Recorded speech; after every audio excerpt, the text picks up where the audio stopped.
Former Manchester United player Ryan Giggs has currently been undergoing trial in the UK courts for, of course, we know that there were charges of domestic violence, of abuse, as well as of charges of coercive behaviour towards his former partner Kate Greville, as well as her sister Emma. Now, obviously, the court case has been going on for quite a while, and as things stand, things haven't looked too good for the former Manchester United star. Yet there was one particular, a testimony from a very notable former Manchester United manager, in of course Sir Alex Ferguson, that might actually provided a positive ray of hope for Giggs in this particular trial. Whether or not things can actually change for him, that's something we'll know soon. But for now, we are here live on Sports Today to discuss what exactly has been happening with, of course, Ryan Giggs in court. Why exactly he's there in court? What did Alex Ferguson say that actually shone a positive light on Giggs, and what exactly can we anticipate will be the result of this particular court case taking place? Now, first off, it's important to note that, as I had mentioned, that things haven't really looked that rosy for Giggs up until this point. He has admitted under oath not only to actually committing the assault in some form, although he says that it was accidental rather than it actually being intentional, but has also admitted to being a person who's never really been faithful during any of his relationships. In fact, that was one of the charges that, while he can't be charged for as such, it was a charge made by his former partner Kate Greville, who said that the reason she wanted to actually end the relationship was because she found evidence of multiple infidelities against Giggs. Again, you note for a fact that this is not new news. Giggs has previously been accused of cheating on his former wife as well. So he did admit under oath that there was a case of assault, but he didn't actually do it intentionally. There was also, he did admit that he lied previously when he said that he hoped his former partner Kate would call the police. He didn't want the police involved, and he also did admit to being someone who cheated multiple times. Again, so far as at least the optics go, and considering how court cases work, not exactly the best look for Giggs. But Sir Alex Ferguson, his manager at Manchester United, came up and presented a pretty positive image of Giggs, at least considering the kind of questions that were asked of him.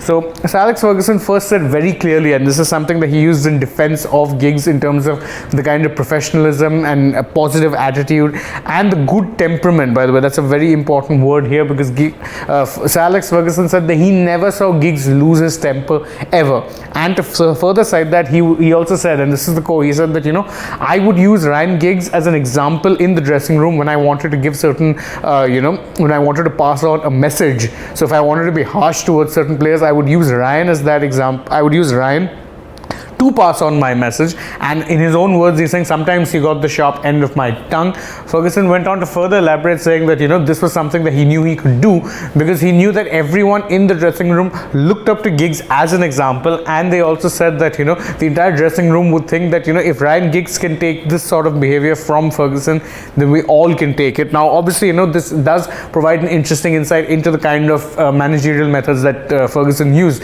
He was renowned for using the hairdryer, to use a quote that has been popularized, on players, and he was never afraid to let them know if they were playing badly.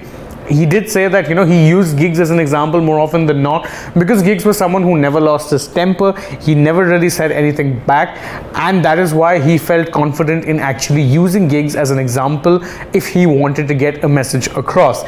He also said very clearly that he never really had any issues when it came to his temperament.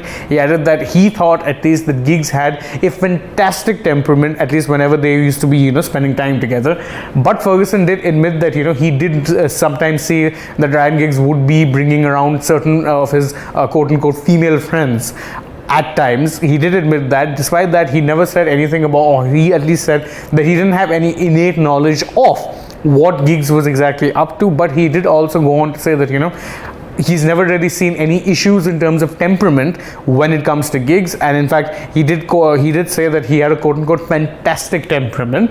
So that was the good part of it. But of course, let's also go over some of what exactly it is that Giggs has been accused of. There's been two major charges that have been levied on Ryan Giggs. For those of you who don't know, the first major charge is that he assaulted his then partner Kate Greville and her younger sister Emma. So the story there is that Kate was trying to call the police, and there was a bit of a scuffle, and in that scuffle he ended up assaulting not just Kate but also her younger sister Emma during that entire process. So that was the first charge, and the other second charge was of coercive behavior towards Kate Greville, because there used to be times, and this is again, it's a matter of public knowledge, it has been reported in many outlets, that there were times that Kate would consider walking away, and then Giggs would kind of coerce her into staying in the relationship even though he was actually unfaithful towards her. These are the two major charges that have been levied on Giggs, and it is worth noting that Giggs on his part has denied all of these charges as such. He doesn't deny that certain of these incidents happen, but he said that as far as the assault goes, it was accidental on his part, and he maintains that there was no coercive behavior towards Kate. Now, what exactly can be the verdict from all of this? As I did mention that, considering some of the things that Giggs has said on the oath, it doesn't exactly look to be the best of verdicts for him. It could very well not go his way, because he has admitted to actually the assault, although his defense was that, he didn't intend it to be as such, and that it kind of happened in between, or, an argument, or in between a scuffle of sorts, that they were trying to pull each other's phones, and so the assault happened.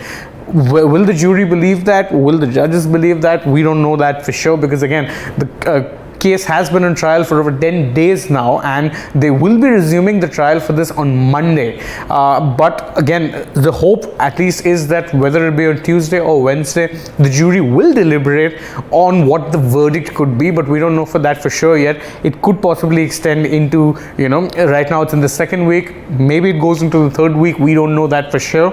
But of course the attempt is, at least the hope is, that they will be able to attempt getting towards a verdict come Tuesday or Wednesday, that is next week. So do let us know in the comments what you think about this entire case and how it's played out. For now, I'm taking your leave and bringing an end to this video, but thank you all so much for joining us.